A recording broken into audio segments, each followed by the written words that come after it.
बंद करो बंद करो ईरान पे जुल्म बंद करो बंद करो बंद करो ईरान पे जुल्म बंद करो बंद करो बंद करो ईरान पे जुल्म बंद करो बंद करो बंद करो अमेरिका इजराइल मुर्दाबाद मुर्दाबाद मुर्दाबाद अमेरिका इजराइल मुर्दाबाद मुर्दाबाद मुर्दाबाद ये नेतन्याहू मुर्दाबाद मुर्दाबाद मुर्दाबाद नेतन्याहू मुर्दाबाद मुर्दाबाद मुर्दाबाद नेतन्याहू मुर्दाबाद मुर्दाबाद मुर्दाबाद नेतन्याहू मुर्दाबाद मुर्दाबाद मुर्दाबाद इजराइल कंट्री मुर्दाबाद मुर्दाबाद मुर्दाबाद ईरान पे जुल्म बंद करो बंद करो बंद करो ईरान पे जुल्म बंद करो बंद करो बंद करो ఈరోజు ఇరాన్పై సామ్రాజ్యవాద అమెరికా జియనిస్ట్ దేశమైనటువంటి ఇజ్రాయెల్ సంయుక్తంగా కూడబలుకొని ఇరాన్ను మొత్తం నాశనం చేయాలని చెప్పి ప్రయత్నం చేస్తూ ఉన్నాయి, దాడులు చేస్తూ ఉన్నాయి. ఇప్పటికే అనేక మంది ఇరాన్ పౌరులు చనిపోయారు. ఇది చాలా దుర్మార్గమైంది. ఐక్యరాజ్య సమితి న్యాయ సూత్రాలకు విరుద్ధంగా, అంతర్జాతీయ ఒప్పందాలకు విరుద్ధంగా ఒక సార్వభౌమ దేశం పైన ఈ సామ్రాజ్యవాద అమెరికా దాని దన్నుతోటి ఇజ్రాయెల్ రెండు కలిసి వేట కుక్కల్లాగా ఈరోజు ఇరాన్ను ధ్వంసం చేయడం కోసం ప్రయత్నం చేస్తూ ఉన్నాయి. దీన్ని ఆవాజ్ తెలంగాణ రాష్ట్ర కమిటీ తీవ్రంగా ఖండిస్తూ ఉంది. ఎందుకంటే ఒక దేశం పైన మరో దేశము ఈ రకంగా దాడి చేయడం అనేది చాలా దుర్మార్గమైనది. ఆ దేశంలో నాయకుడిగా ఉన్నటువంటి వ్యక్తి ఎవరు ఉండాలి, ఎవరు ఉండకూడదని ఆ దేశ ప్రజలు నిర్ణయించుకుంటారు. అంతే తప్ప ఒక దేశం మీద దాడి చేసి నేను మీ దేశ నాయకుడిని చంపేస్తామని చెప్పడం ఏదైతుందో అది అత్యంత క్రూరమైంది, అత్యంత దుర్మార్గమైంది. ఈరోజు ఆ రకమైనటువంటి దాడి ఇరాన్ పైన జరిగింది.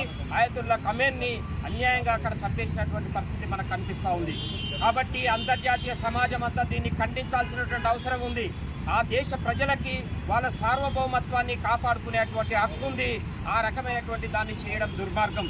ఈరోజు అమెరికా బహిరంగంగా చెప్తా ఉంది, మేము ఇరాన్లో ఉన్నటువంటి ఏదైతే ఆయిల్, పెట్రోలియం నిల్వలు ఉన్నాయో ఆ నిల్వలని దోసుకోవడం కోసము ఈరోజు మేము దాడి చేస్తూ ఉన్నామని చెప్తా ఉంది. ఏ దేశంలో ఉన్నటువంటి చమర్ నిల్వలే కాదు, ఖనిజ సంపద ఏదున్నా ఆ దేశ ప్రజలకు హక్కుంటుంది తప్ప అమెరికా లాంటి సామ్రాజ్యవాద దేశానికి అక్కడ హక్కు లేదు అని చెప్పదలుచుకున్నాం. ఈరోజు ఆయిల్ నిల్వల కోసమే ఈరోజు ఇరాన్ పైన దాడి చేసింది. గతంలో ఇరాక్ను కూడా అదే రకంగా దెబ్బతీసి సద్దాం హుస్సేన్ను చంపారు. అలాగే లిబియా పైన దాడి చేసి అలాగే గడాఫీని చంపినటువంటి పరిస్థితిని మనం చూసాం. అలాగే వెనిజులాలో కూడా దాడి చేసి వెనిజులా అధ్యక్షుడిగా ఉన్నటువంటి మదురోని కిడ్నాప్ చేసి తీసుకెళ్లి న్యూయార్క్లో బంధించున్నటువంటి పరిస్థితి. అంటే పశ్చిమాసియా మీద తన ఆధిపత్యం కోసము ఇక్కడ ఇజ్రాయెల్ అనేటువంటి దేశాన్ని తన వేట కుక్కలాగా పెట్టుకొని ఆ రకంగా ఇక్కడ పశ్చిమాసియా మీద పెత్తనం చేయాలని చెప్పేసి అమెరికా భావిస్తూ ఉంది. ఇది దుర్మార్గము, ఇది ప్రజాస్వామ్య విరుద్ధము, అంతర్జాతీయ న్యాయ సూత్రాలకు కూడా విరుద్ధమైంది. కాబట్టి వెంటనే అంతర్జాతీయ సమాజం దీన్ని తీవ్రంగా ఖండించాలి. ఈ యుద్ధాన్ని వెంటనే ఆపేసేయాలి. భారత ప్రధాని కూడా దీని గురించి మాట్లాడాల్సినటువంటి అవసరం ఉంది. చారిత్రకంగా చూసినప్పుడు ఇరాన్ అనేక సందర్భాల్లో మనకు అండగా నిలబడినటువంటి దేశము, అలాగే పాలస్తీనా కూడా మనకు అండగా నిలబడినటువంటి దేశము. ఈరోజు అమెరికా ఒక అడుగులకు మడుగులొత్తి ఇజ్రాయెల్కు అనుకూలంగా భారత ప్రభుత్వం వ్యవహరిస్తూ ఉంది. ఇది సరైనది కాదు. వెంటనే భారత విదేశాంగాన్ని చేసి అడుగుతా ఉన్నాము. అందుకనే భారత ప్రధాని కూడా ఇరాన్ పైన దాడిటువంటిది కూడా మన దేశం మీద కూడా దాని ఎఫెక్ట్ పడుతుంది. దాదాపు 1 కోటి మంది ఈరోజు పశ్చిమాసియా ప్రాంతంలో భారతీయులు అక్కడ ఉపాధిపుతా ఉన్నారు. అలా రావాల్సినటువంటి పెట్రోలియం అంతా కూడా ఎక్కడ వేరే బ్యారెల్కి $100-150 పెట్టి చాలా నష్టం చేకూరుస్తుంది. అందుకనే యుద్ధాన్ని ఆపడానికి కావాల్సినట్టుగా ఉంది.